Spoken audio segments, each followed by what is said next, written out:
സർവകലാശാലകളെ മുഴുവൻ സ്വന്തം കൈപ്പിടിയിൽ ഒതുക്കാൻ പിണറായി വിജയൻ ശ്രമിച്ചപ്പോഴാണ് ഗവർണർ ഭരണഘടനാദത്തമായിട്ടുള്ള അദ്ദേഹത്തിൻ്റെ അധികാരങ്ങൾ പ്രയോഗിച്ചത്. ബഹുമാനപ്പെട്ട സുപ്രീം കോടതി സർവകലാശാലകളുടെ സമ്പൂർണ്ണമായിട്ടുള്ള നിയന്ത്രണ അധികാരം ചാൻസലർക്കാണ് എന്ന് കൃത്യമായിട്ടുള്ളൊരു ഉത്തരവിലൂടെ പറഞ്ഞതാണ്. പക്ഷേ സർവകലാശാലകളിൽ മുഴുവൻ രാഷ്ട്രീയ പാർട്ടിയുടെ നിയന്ത്രണത്തിലേക്ക് കൊണ്ടുവരാൻ CPM ശ്രമിച്ചു. അദ്ദേഹം അതിനെതിരെ നിലപാടെടുത്തു. മറ്റൊന്ന്, ചില ജനാധിപത്യ വിരുദ്ധമായ ബില്ലുകൾ ഇവിടെ എല്ലാ പ്രതിപക്ഷവും മാധ്യമങ്ങളും ചൂണ്ടിക്കാണിച്ചതല്ലേ.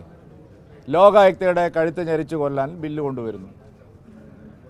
എല്ലാ ജനാധിപത്യ മര്യാദകളെയും കാറ്റിൽ പറത്തിക്കൊണ്ട് നിയമസഭയെ നോക്കുകുത്തിയാക്കി ഭരണഘടനാ വിരുദ്ധമായിട്ടുള്ള ബില്ലുകൾ കൊണ്ടുവന്നപ്പോൾ അദ്ദേഹം പിടിച്ചു വെച്ചു.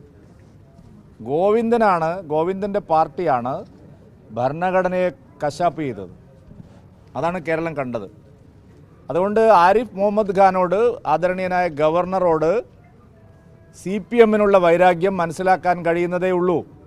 കഴിഞ്ഞ 5 വർഷവും CPMനും പിണറായി വിജയനും പല കാര്യങ്ങൾക്കും മറുപടി പറയേണ്ടതായിട്ട് വന്നു. അതിനുള്ള ജാള്യതയാണ് ഗോവിന്ദൻ ഇപ്പോൾ ഉള്ളത്.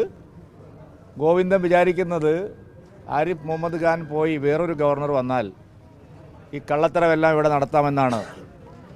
ഏത് ഗവർണർ വന്നാലും ഗോവിന്ദൻ്റെ കള്ളത്തരങ്ങൾ, പിണറായി വിജയൻ്റെ കള്ളത്തരങ്ങൾ ഇവിടെ നടക്കാൻ പോകുന്നില്ല.